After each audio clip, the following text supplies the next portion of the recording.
അവന് കുറച്ച് ജാടുള്ള ആളാണ്, അതല്ലെങ്കിൽ അവന് ഹെഡ് വെയിറ്റ് ഉള്ളവനാണ്, അവൻ ആരോടും അങ്ങനെ മിണ്ടില്ല എന്നൊക്കെ നിങ്ങളെ കുറിച്ചിട്ട് നിങ്ങളുടെ വേണ്ടപ്പെട്ട ആളുകളും അല്ലെങ്കിൽ നിങ്ങളെ കൂട്ടുകാരും നാട്ടുകാരൊക്കെ നിങ്ങളെ കുറിച്ചിട്ട് അങ്ങനെ ഒരു ആക്ഷേപം പറയാറുണ്ടോ? അവര് പറഞ്ഞോട്ടെ. അതല്ലെങ്കിൽ നിങ്ങൾക്ക് അങ്ങനെ ആരെങ്കിലും കുറിച്ച് ജാടുള്ളവരാണ്, അവര് ഹെഡ് വെയിറ്റ് ഉള്ളവരാണ് എന്ന് തോന്നിയിട്ടുള്ളവരാണോ എങ്കില് അവരെ ഒന്ന് സൂക്ഷിച്ചു നോക്കിക്കോ. നിങ്ങള് അവരിൽ കാണുന്ന ഒരുപാട് ഗുണങ്ങൾ ഉണ്ടാകും.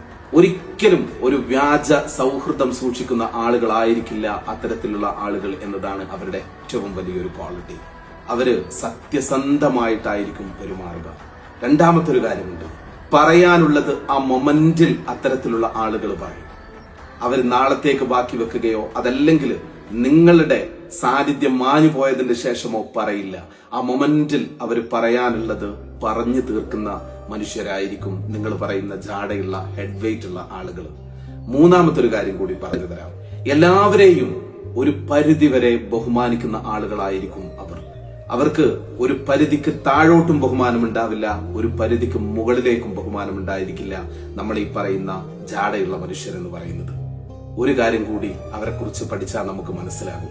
ഏതൊരു മനുഷ്യനെ സഹായിക്കേണ്ട സമയത്താണോ അവർ ഫോട്ടോ എടുപ്പ് കാട്ടിക്കൂട്ടലുകൾ ഒന്നുമില്ലാതെ മൗനമായി അവർ ആ മനുഷ്യരെ സഹായിക്കുന്നവരായിരിക്കും എന്നുള്ളതാണ്.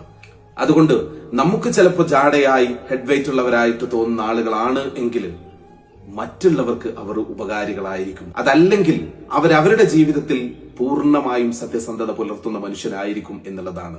സത്യത്തിൽ എല്ലാവരോടും അവൈലബിൾ ആയി എല്ലാ കാര്യങ്ങളും പുഞ്ചിരിച്ച് ചെയ്ത് പുറകിൽ നിന്ന് കുത്തുന്ന നമ്മളെപ്പോലെയുള്ള മനുഷ്യരായിരിക്കും ചിലപ്പോ ആ പേരിന് ഏറ്റവും അർഹരായിരിക്കുക എന്നുള്ളതാണ്.